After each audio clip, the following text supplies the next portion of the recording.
Okay, everyone, welcome to the Add to My Playlist podcast. I have an amazing guest with me today. We're going to be talking about music, movies, and so much more. Governor Tom is here with me, and I've been listening to his music on Spotify. I love it. As a songwriter myself, this is a huge joy for me. Governor Tom, welcome to the Add to My Playlist podcast. Great to have you here. It's great to be here, Dave. Thank you. And where are you joining us from today? Where in the world are you? I am at the moment. I was running around getting stuff done this morning, and I wound up I'm in South Pasadena, where I lived for a short time, and as a young teenager, and I just knew it was about as quiet as I was going to get in Los Angeles. So here I am. Awesome. I'm up in Canada. Do you come to Canada often? Have you been up here before?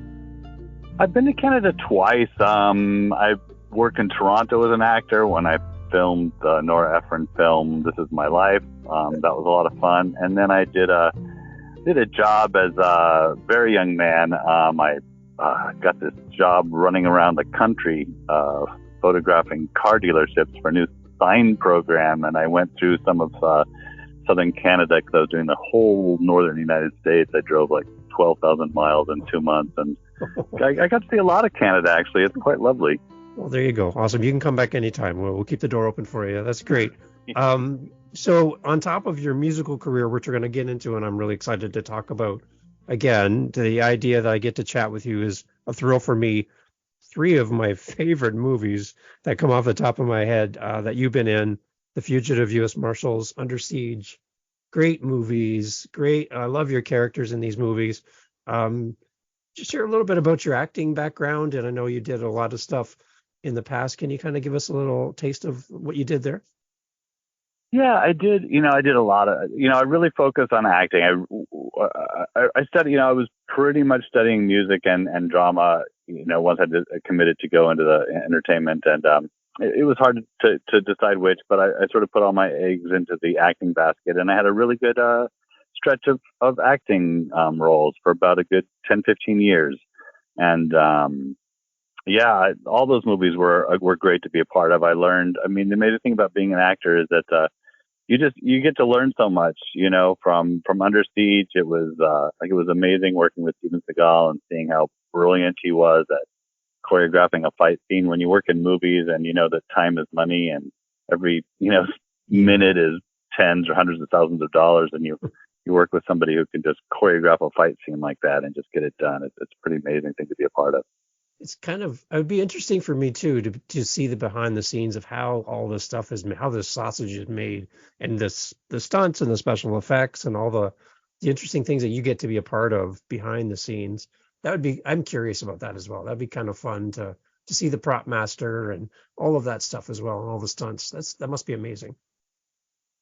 It is. It is amazing. If you've done it a while, it gets a little sort of, like routine part of the job feeling like, and, you kind of have to remind yourself that for most of the, population, this is a big mystery how these things are done, like, as you're describing. So it is cool to sort of like to get to experience it firsthand, for sure. It's amazing. So, okay, let's jump over to the musical side. I know in reading up on you and stuff, you were playing piano at a young age and within your family and stuff and learning there. Are you still playing piano? I know you do guitar as well. No, I've stuck with guitar pretty much. I get on the piano when I'm working on arrangements to just make sure that I'm getting a good balance of the frequency spectrum for the overall song, and make sure I'm not, overloading any sort of part of, what's available to our ears sound wise. Trying to make that balance, to me, that's really key in making music. I think it can be a bit of a trap if you don't look out for that from the start. You can kind of wind up in a more challenging place as you go along. But so not so much piano, mostly guitar. I really love the guitar. Amazing. So the one thing I love finding out from other musicians is who kind of makes up the mix. If we could throw everything in a blender musically, your inspirations that kind of help direct you as an artist as well as a songwriter. Who are some of your sources that you draw from that inspire you musically? Mostly a lot of, singer-songwriters is really where I get most of my inspiration from, because I just, we live in a time of a lot of really manufactured entertainment products, and with what we can do, artificially and through computers and all that is so amazing. But I'm just concerned a little bit about the balance of, of keeping, the real humanity in the work. So to me, I really sort of approach everything really organically in creating the sounds and the stories of the music that I'm writing. And to do that, it has to be somewhat, has to be personal. So I really, I did a lot of screenwriting and script writing before I turned those, energies to music, which was a really interesting transition actually. But I've just found that, if anything that motivated me to invest writing time, that I felt like I was going to get some results, it would always leave me empty. And the writing that kind of like just came to me and was like, okay, get up, get out of bed, or pull over on the freeway and write this down. It was like those either scripts or songs that came from that kind of inspiration that I then committed to and followed through on. Those have been really, really rewarding. So, I pretty much am a kind of a writer. I know there's a lot of writers out there that can just write for hire or just write. But to me, at this point, I really just, I can recognize now when that inspiration, when there's something really true, to really write about. And that's really the only place I'll put my, writing energies these days. Talk a little bit about the difference between studio life and being up on stage and performing live. I guess you can get joy in both, but what's your default? Where do you feel most at home? Is it at the studio or the stage? I have to say I feel more at home. That's a really good question.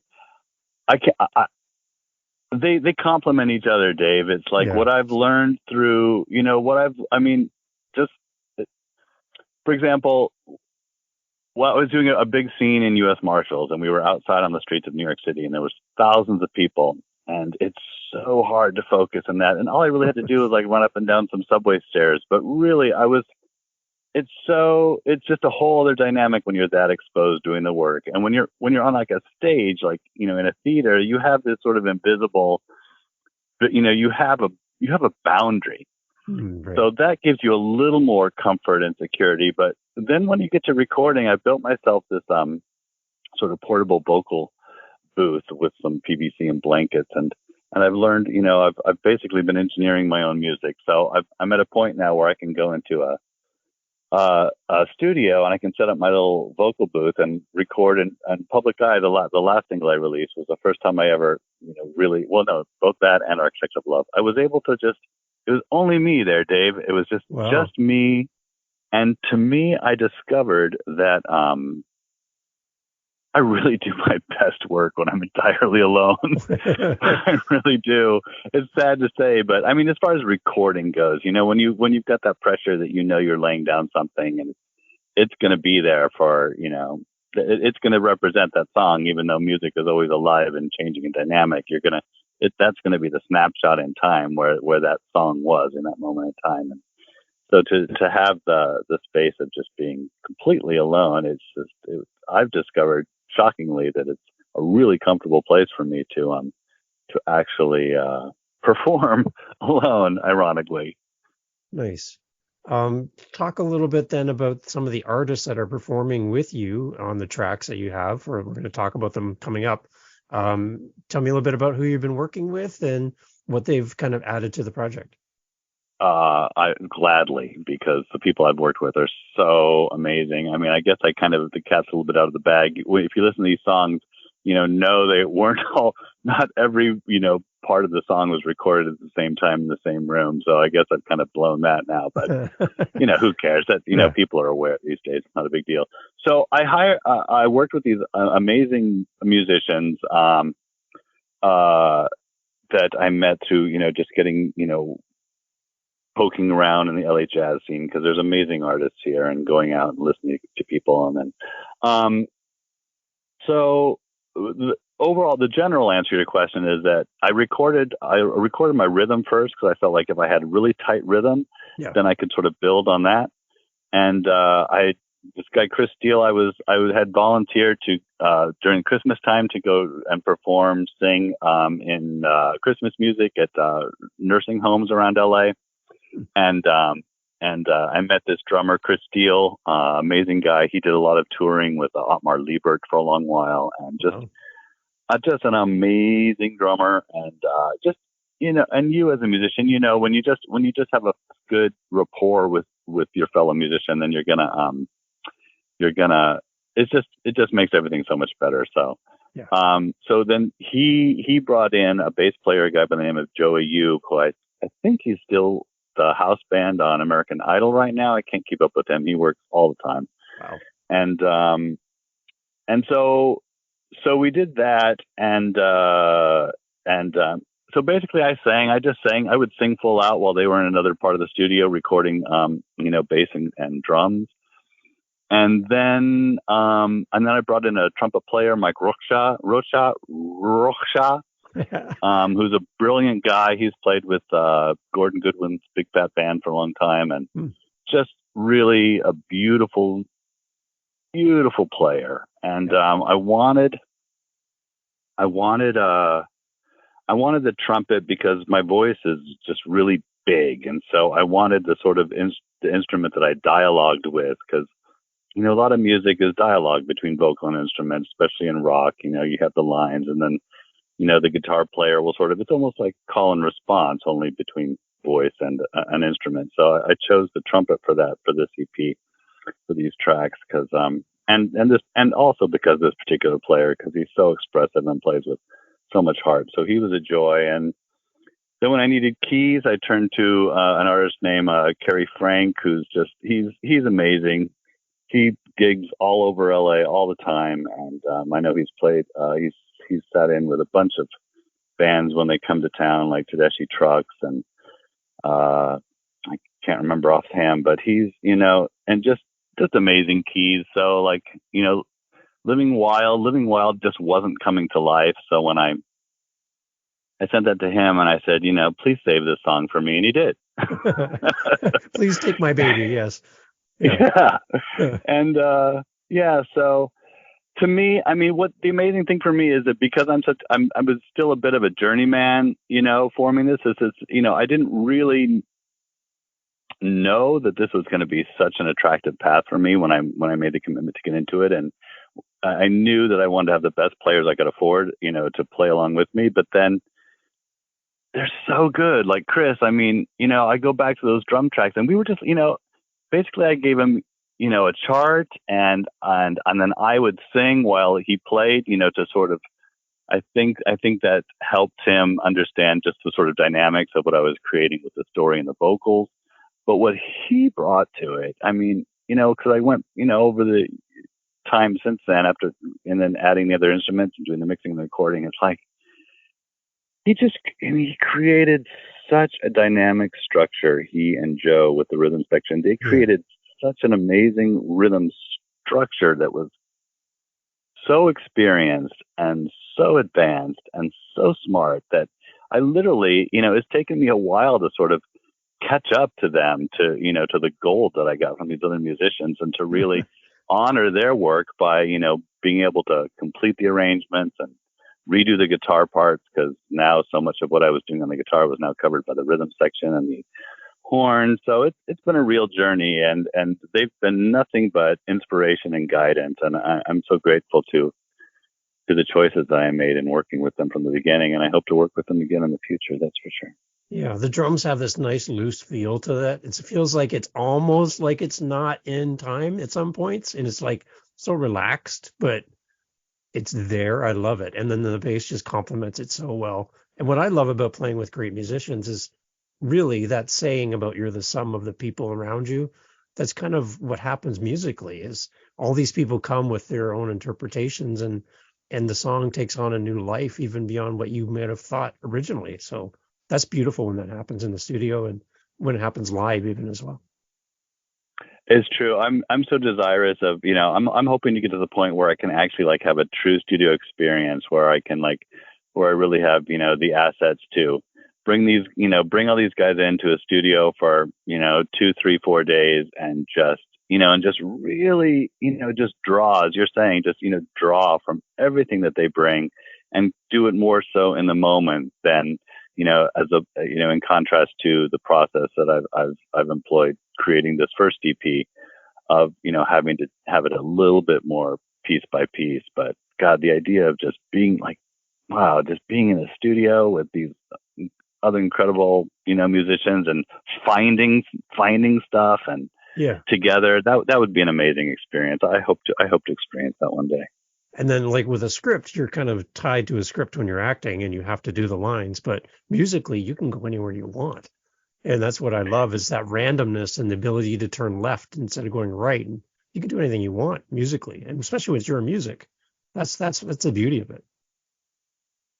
Yeah, exactly. And, I think you've hit the nail on the head because that's exactly what I'm talking about. In my music, it's sort of like, I mean, I feel like I achieved what I set out to achieve, and that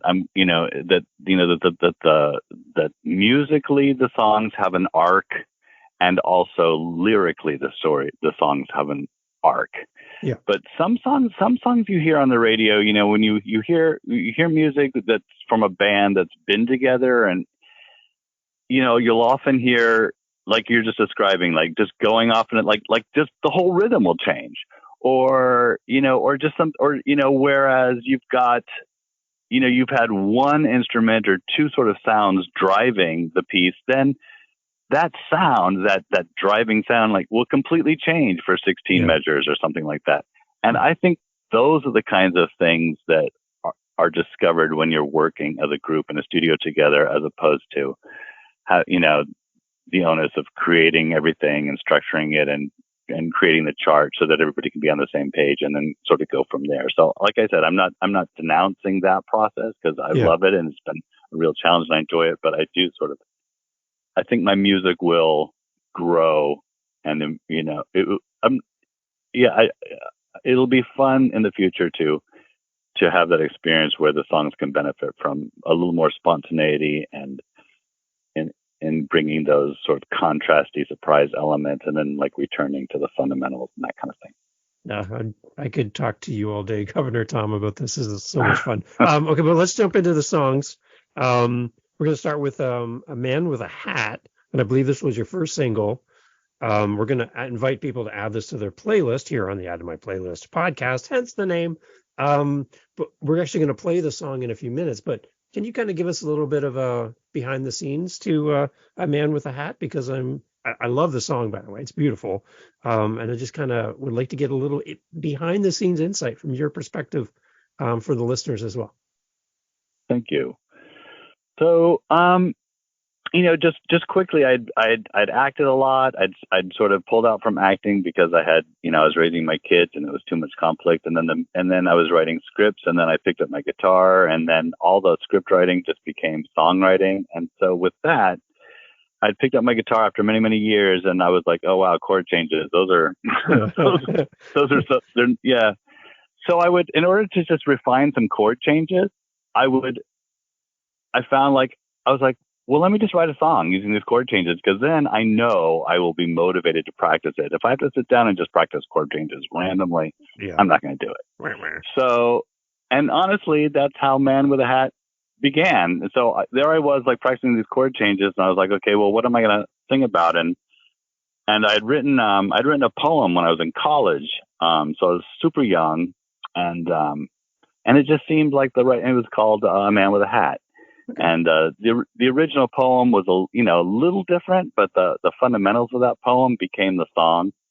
And so that's how A Man with a Hat was born. And it's, as a really young man, you're still kind of figuring out who you are. And I don't know about you, Dave, but I think we all come with some kind of blueprint with us. And I think, discovering what that blueprint is goes hand in hand with the events in our lives. So we discover who we are by what we do in life. And I think those,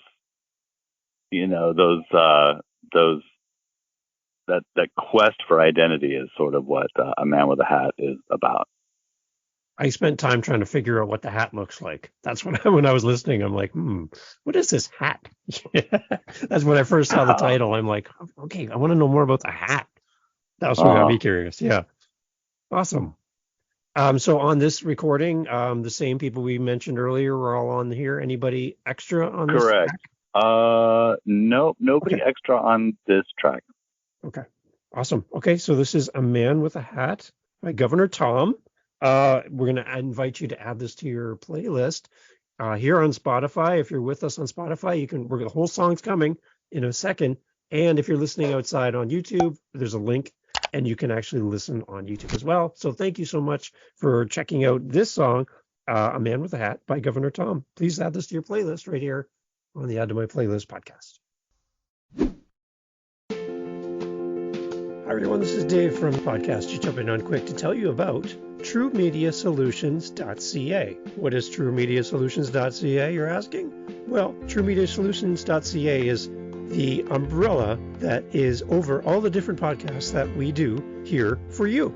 We have several different podcasts. So if you go to TrueMediaSolutions.ca, take a look and you'll find all of the different podcasts that my wife Jennifer or myself do, either separately or together. Check us out. Find out more about the podcast that we're doing by going to TrueMediaSolutions.ca. We'll meet you over there. See you soon.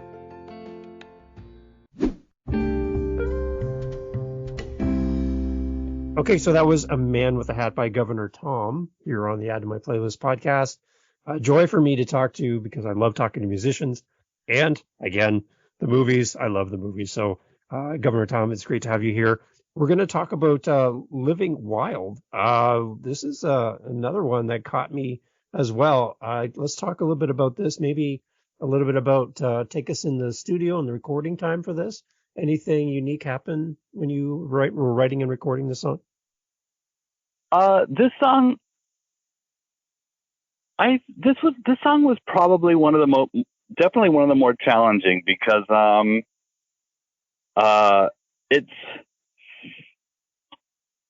I'd written it as, again, I'd written it on the guitar to really challenge myself for these chord changes, and the chord changes were really, really fast. And it was on the guitar. It was originally almost punk. It was like borderline punk how I was originally playing it. And then when I considered recording it, I was like, well, what if I just slow it down a bit, and what if I give it more of like just a solid sort of dance groove with maybe like even a little bit of sort of Latin kind of rhythm feel to it, and that seemed to work better. So that was the biggest challenge in Living Wild, was just really sort of like finding the right tempo that was gonna, because it's a lot of words. There's a lot of words in the song, and too fast, and it would labor the lyrics, which I didn't want to do, and too slow, and it would lag. So that was the biggest challenge on Living Wild, it's the thing that I love about Living Wild is what it talks about. It's sort of a parable about a mysterious unnamed boy and a girl, and sort of just describing them in sort of like enigmatic, with a sort of enigmatic tone to kind of represent that part of each of us that remains wild throughout our whole lives. It's like we are so, it's amazing when you get to the age and you realize, life could have been completely different. What if I lived in a time and an era and a place where there was no like public education? It's like children were not taken out of their homes and sent to school, and people were not taken out of their homes and sent to jobs to make, corporate profits. And, what if things were just, very different as they have been for most of the history of mankind? And it's, we were forced and required to accept so much about, quote unquote life. And then as and then you get to a point where you realize, well, that's just one definition of life.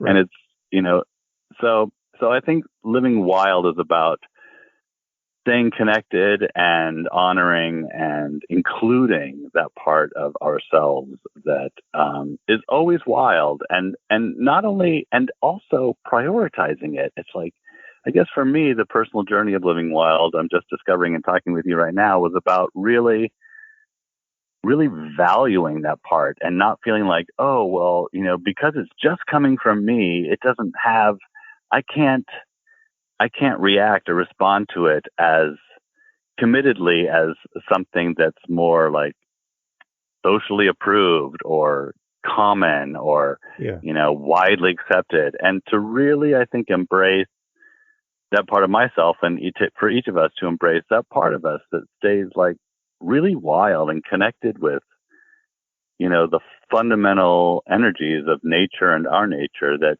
are so important, because I think they really guide us.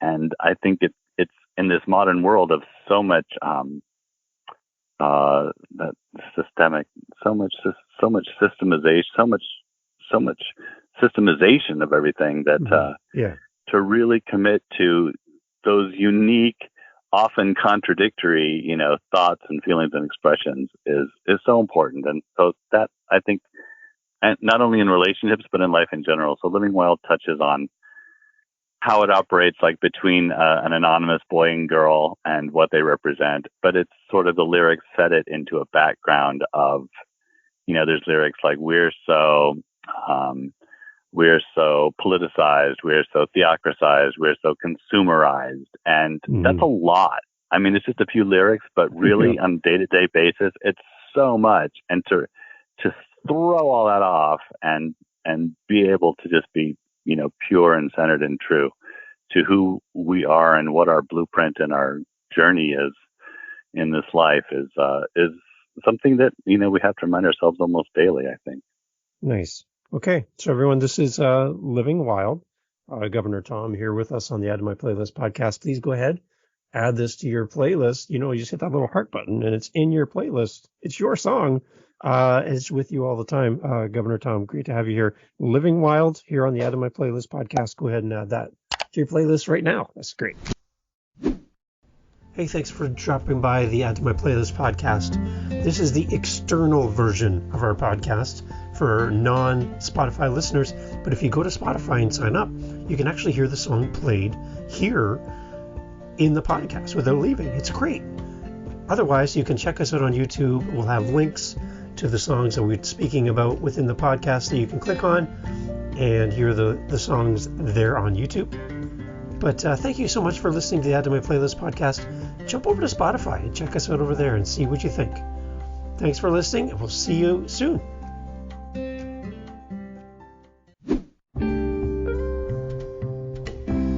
Okay, so that was Living Wild. Governor Tom here on the Add to My Playlist podcast. Song number 3 out of 4. We're almost there, people, and I hope you're enjoying this. Architect of Love. This is, when I saw the description of the song, Governor Tom, I liked that it was a naughty blues track.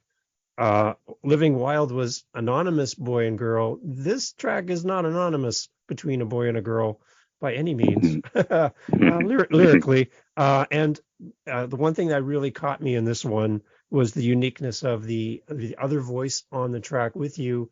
Amazing female voice, and I love how her voice blends so nicely with yours. Well constructed song, and I really enjoyed it. So let's talk a little bit about Architect of Love, and can you kind of take us down the path of why this song is so naughty? Let's go there. Okay. Yeah. So it's naughty because modern music is really naughty, and yet but it's naughty. It's so on the surface naughty. It's so like blatant naughty, and honestly, I've listened to a lot of modern music that that discusses things like it mostly discusses sex. It's not really that much about relationships. It's just about sex. Yeah. And I struggle with it, Dave, honestly, because I just feel like, again, I think that, if you look at someone's, that sex over the course of a lifetime is such a necessary and healthy thing. And yet at the same time, it is so used. It's used by, I mean, they use it to sell paint. They use sex to sell, Yeah. Everything on Everything. the one hand. And then musically, I think I think there is just a lot of abuse of the sexual experience, because it's it's being used in such a non-relational way. It's Yeah. just, it's just the pleasure in the act. So this bothers me. It continues to bother me.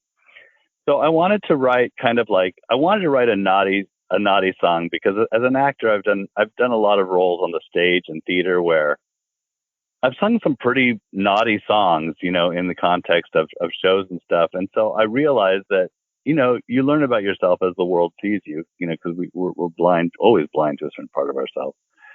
And I realized, okay, well, I guess I have this gift for singing like about sex and having it be acceptable. So with that understanding, I wrote Architect of Love. But I didn't want it to be, in your face. I wanted it to be a bit of an homage to the sort of songwriting that happened back in the early 20th century, where you couldn't use swear words. I mean, you couldn't. So it uses a lot of construction metaphors to really talk about to really talk about sex. And it was sort of this song about seduction. And I had laid down the rhythm, and I'd laid down my part, and I was working on it, and I was like, it's not, I'm like, no, it's not working. I'm like, it's not it. I mean, I would sing this song out, and I would sing it live. And because of all the innuendo of what I'm singing, my lyrics, Yeah. it would get a really good connection with the audience. So as a live piece, as with just my voice, it worked great. But as a recorded piece, I was like, this is not working. So I was driving in my car one day, and I suddenly got this idea of making it like a duet, of adding like this other voice. So I hit my record button on my cell phone, and I was like just singing my part in my head, and I was sort of created all these responses. And then I knew this singer that I was a big fan of, and unfortunately I can't share her name because she's really not a background singer, and she's really not, she's a solo artist herself. And so she just asked me for the time being, at least, to just let her remain anonymous, because she's doing certain career pursuits, and she has some interest from labels and stuff. And she's got to be very much, in control of her musical thing and all that. But that aside, her voice is amazing. I agree. I think that our voices sound really good together. And she's, I knew that she could sort of play it, because it's a story. It's sort of like, it's a seduction. It's literally like, the song is like, you're at a bar, and, and you're having like this sort of conversation, and it's a come on. The whole song is just one big come on. So to then finally get back and have a response for that, and she was able to just go so far and so out with it. And just back on the subject of sex, I read, as an actor one time, I just read like, the people who tend to get really big as a film actor personalities are the ones who are not afraid to really expose true sexuality, not sensuality, and not like seductiveness, but true sexuality. And so also in Architect of Love, I knew that was the challenge of being, sort of my story about like being feeling exposed on a subway in New York City filming. It's just not easy. It's just not easy to really expose a true committed sexual energy, in your work, I think. And I just felt like that was something, as I said before, that came somewhat easily for me. I don't know why, but but I knew that it had to come from the singer that was going to sing in response with me, and I knew she could do it, and she delivered like just amazing, and her voice just amazing, and so just really, really grateful for what she brought to that track, because again, it was, as a recorded piece, it was not working the same way it did as a live piece, and I needed to find some remedy, and she killed it. Amazing. So when you're listening to the podcast today, thank you for listening to Governor Tom. This is Architect of Love, and if you love indie folk, jazz, blues, everything kind of thrown in a blender together, and then it's a really amazing lower register voice too, Governor Tom. I love I love hearing your voice on these tracks. It's so unique and special. So, Architect of Love here on the Add to My Playlist podcast. Please go ahead and add this to your playlist. And we have one more song coming up to talk to you and share with you here on the Add to My Playlist podcast. Thanks for listening. Please add this to your playlist today. Hey, so if you are interested, we do have a YouTube channel. Head over to our YouTube channel. Links are in the show notes. Come on over there and check out the songs that we talk about here on the episode. You can actually head over there, see them, hear them, add them to your YouTube playlist. Oh, yeah, you can do that. We won't charge anything. You can come and check out all the great songs we talk about and hear them over there, in addition to right here on Spotify. It's the Add to My Playlist podcast. Thanks for listening.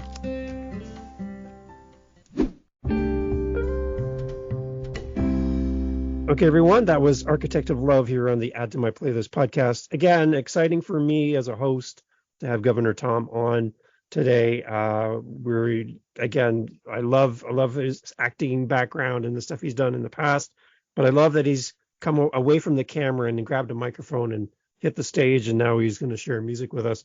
Public Eye is our last song that we're sharing with you today here on the podcast. It's the highs and lows of celebrity life, and I'm sure this song comes from well-founded knowledge from what you've lived, Governor Tom, in the past and to date. Can you kind of give us a background on Public Eye as we close off the podcast? Yeah, Public Eye has been a real sort of another sort of personal awakening journey for me. Just, again, learning about myself. That's at the end of the day, I think, I pulled out of the auditioning actor scene for a while because I just knew that there was more that I needed to discover by being more of a creative artist and an interpretive artist. So Public Eye, it's another song that, again, chord changes, writing some lyrics, and it's about a girl. It's about a young, we see these girls in our society, these young girls who are talented and then like exploited to the nth degree. Mm-hmm. And I think that not only does this happen to, it can happen to anybody. You don't have to be a young girl. And in any industry, there's all kinds of, forces out there wanting to exploit. But I just think it's so damaging, and it's so sad. And Public Eye kind of like, it examines how, we as a society, that we buy into, when we give that our attention, or when we pay money for, gossip magazines and stuff like that. It's like, what are we really empowering here? And how healthy or destructive is it? And I think it's, from, again, my personal journey, it's forced me to confront my own fear, Dave, like my own fear about celebrity, because I'm a celebrity on a very low level celebrity. I mean, I get recognized regularly, and so my life is not wholly anonymous. I'm not wholly my own when I'm out in public, etc. But I'm by no means, any kind of star or superstar. And in many ways, that's been very comfortable for me, especially in raising my kids, because I really didn't. I'd been close enough to stardom many times, and I'd seen the challenge it creates for families, and I didn't want that. And so my kids are mostly grown now, and I'm part of this. Getting back into the music is, okay, I can start putting myself out there again, and I'm no longer. I now I have just a much more mature understanding of the whole process, and I just feel like I have.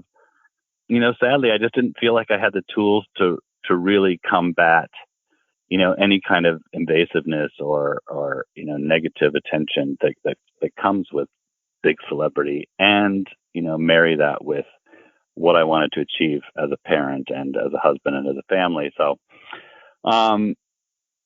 Public Eye really forced me to own it, to really own, just my reservations about like really pushing myself to become, more of a known entity. And, I know now at this point in my life it's something that, I'm prepared to handle. But knowing that and realizing that, then in writing Public Eye, I was like, God, can you imagine? It's like, can you imagine being, a 16-year-old girl and being faced with all of those energies? And my God, what that must do to a person. And so that's Public Eye on a sort of inspirational level. And then on a more musical, technical level, I was a singer my whole life. I had a bass baritone voice, and they say they take the longest to mature. And my voice was always so big, and I could never really. And because I was sort of, whenever I had an opportunity to sing, it was usually live, and so singing into a microphone is a much different technique. Yeah. And so I think that over the course of this EP, I mean, not so much in Man with a Hat and Public Eye, but you'll hear more of the, you'll know I'm a stage singer by listening to some of these songs. And I think with Public Eye, I've finally like truly achieved, vocal mic technique for recording. And I was able to achieve like really capturing what not only what I wanted to say with my voice, but how I wanted to sound with my voice. And I feel like Public Eye is the first time that my skills and my techniques have congealed to really allow me to do that. And so personally, I'm really happy with Public Eye. I feel really good about that, not only as a song, but also as a recording. Nice. I love that. Again, I love the insight behind the songs, because when we hear the song now, we hit play on this song, you have a new understanding and new appreciation for the music and what goes behind it. So, Governor Tom, I love having you on. This is amazing. Everyone, check out Public Eye here on Spotify. And again, if you're outside of Spotify, you can listen on Apple Music. You can listen on YouTube, all those great places. We'll have links for all that. But Public Eye here on the Add to My Playlist podcast with Governor Tom. And we're going to come back and close off in a second. But here it is. Please add this to your playlist. Thank you. Okay, so I know you're not a musician. I got it. Okay. What if you're just a music lover? Yes, perfect. You're the perfect person to come on the Add to My Playlist podcast. Share with us your favorite breakup song, your summertime, put the convertible top down song, maybe your wedding song. What was your first dance? Oh, come on, all romantic. Come on, the Add to My Playlist podcast and share your favorite song and the story behind it. We would love to have you. Yes, you love music. Come on the Add to My Playlist podcast today.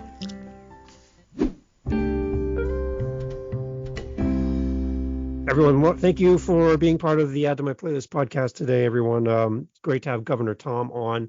We've taken an hour out of his day, and it's great to have him here with us. And I really do appreciate you making time for all of us. This is awesome.